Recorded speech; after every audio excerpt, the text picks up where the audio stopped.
నమస్తే welcome to are voice నేను journalist నవత జాతీయవాదాన్ని సనాతన ధర్మాన్ని దేశానికి రెండు కండ్లుగా భావిస్తే మాతో కలిసి మీరు నినదించండి మాకు తోడుగా నిలవండి కింద కనిపిస్తున్న అకౌంట్ డీటెయిల్స్ కి ఫోన్ పేకి గూగుల్ పేకి ఆర్థికంగా చేయూతనందిస్తూ మాకు అండగా నిలవండి ఆర్థికంగా మీ చేయూత మాకెంతో అవసరం బంగ్లాదేశ్ ప్రభుత్వ ఉద్యోగాల్లో స్వతంత్రం సమరయోధుల రిజర్వేషన్లకు వ్యతిరేకంగా శాంతియుతంగా మొదలైన నిరసనలు ఊహించని పరిణామాలకు దారితీశాయి. బంగ్లాదేశ్ లో చెలరేగిన హింసాత్మక ఘటనతో అక్కడి ప్రభుత్వం వణికిపోయింది. వందలాది మంది ప్రాణాలు కోల్పోవడంతో చివరికి దేశ ప్రధాని కూడా గద్దె దిగాల్సి వచ్చింది. షేక్ హసీనా ప్రధాని పదవికి రాజీనామా చేసి భారత్ కి పారిపోయి వచ్చినప్పటికీ అక్కడి విద్యార్థులు ఇంకా శాంతించడం లేదు. హింసాత్మక ఘటనలతో ఇంకా బంగ్లాదేశ్ అట్టడుగుతుంది.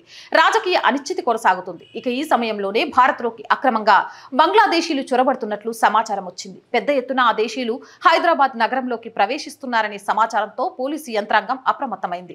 భాలాపూర్, కాటేదాన్, మైలర్ దేవర్పల్లి, పహాడీ షరీఫ్, పలక్నామా తదితర ప్రాంతాల్లో బుధవారం పోలీసులు ముమ్మరంగా తనిఖీలు చేపట్టారు. కొంతమంది అనుమానితులను అదుపులోకి తీసుకుని ప్రశ్నిస్తున్నారు. గతంలో అధిక సంఖ్యలో నగరానికి అక్రమంగా వచ్చిన రోహింగ్యాలు, బంగ్లాదేశీయులు చిరు వ్యాపారులుగా, పరిశ్రమలు, భవన నిర్మాణ రంగంలో కార్మికులుగా పనిచేస్తూ స్థానికంగా స్థిరపడ్డారు. పలువురు వీలు చిక్కినప్పుడల్లా అక్రమంగా బంగ్లాకు వెళ్లి వస్తున్నట్లు పోలీసు ఉన్నతాధికారి ఒకరు చెప్పారు.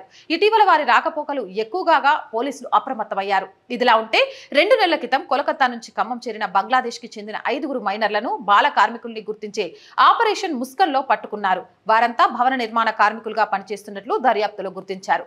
ఓ స్వచ్ఛంద సంస్థ సాయంతో ఆ పిల్లల్ని సొంత దేశానికి పంపించారు.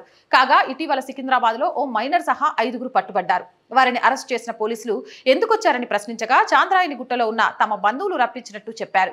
వీరిని అరెస్టు చేసినట్లు తెలియగానే వారిని రప్పించిన బంధువులు అజ్ఞాతంలోకి వెళ్లినట్లు సమాచారం. గత 2 ఏళ్లలో 1000 మందికి పైగా బంగ్లా నుంచి ఇక్కడికి అక్రమంగా వచ్చినట్లు తెలుస్తోంది. ఈ నేపథ్యంలో హైదరాబాద్, తెలంగాణ అప్రమత్తంగా ఉండాలని సూచనలు వచ్చాయని, ఆ మేరకు ఇక్కడున్న రేవంత్ సర్కార్ అడుగులు ముందుకు వేయాలని ప్రజలు కోరుతున్నారు. మీరేమంటారు? కామెంట్ సెక్షన్ లో పెట్టేయండి.